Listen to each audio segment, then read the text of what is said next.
কক্সবাজারের চকরিয়ায় অস্ত্র উদ্ধার অভিযানকালে সন্ত্রাসীদের গুলি এবং ছুরিকাঘাতে সেনাবাহিনীর লেফটেন্যান্ট তানজিম সারোয়ার নির্জন নিহত হয়েছেন। লেফটেন্যান্ট তানজিম সারোয়ার নির্জন নিহত হওয়ার সত্যতা নিশ্চিত করেছে চকরিয়া থানার ভারপ্রাপ্ত কর্মকর্তা মোহাম্মদ মঞ্জুর কাদের ভূঁইয়া। আজ ভোররাত 3:30টার দিকে ডুলহাজারা ইউনিয়নের মাইজপাড়া এলাকায় সেনাবাহিনীর সারা রাতের অভিযানকালে ডাকাতের গুলি এবং ছুরিকাঘাতে গুরুতর আহত হন lieutenant Tanzim.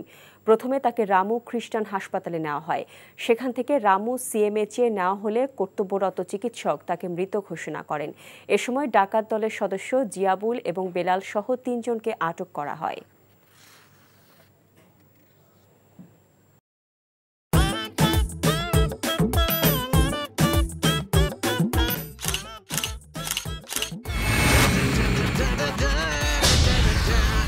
Thank you so much.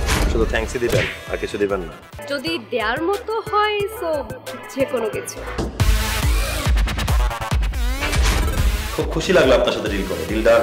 হ্যাঁ 50 লাখ। বিউটিফুল। আমি চাচ্ছি এই থার্ড ডেতে তোমাদের এনগেজমেন্টটা করে ফেলো। এখানে তো রতন নামে কোনো কিডনি ডাক্তার নাই। আপনি চিটার বাটপারে পাল্লায় পড়ছেন। আল্লাহ রে, আমি কি করব রে আল্লাহ রে আল্লাহ।